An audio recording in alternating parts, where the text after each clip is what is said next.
Le temps d'un après-midi, ce monte-charge a été transformé en photomaton. Je vous tiens par la barbichette.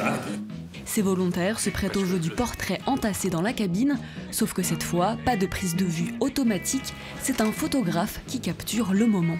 Il n'y a pas de photos ratées.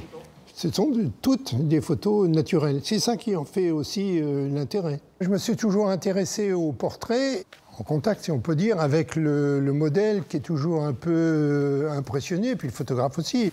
Ce passionné prépare une exposition pour fêter les 100 ans des célèbres cabines photo, inventées à New York en 1925. L'occasion de rappeler des souvenirs de ces endroits très populaires. C'est un petit peu l'ancêtre du selfie, quoi. On allait au photomaton pour faire des photos d'identité, et puis on y allait entre copains-copines pour faire un selfie ou pour se rappeler des souvenirs, quoi. Des souvenirs de gamins. Je me suis bien amusé là-dedans. Des jeux de gamins. Pour ceux qui souhaiteraient se faire tirer le portrait gratuitement, d'autres séances photos auront lieu au début du mois de juin à Fécamp.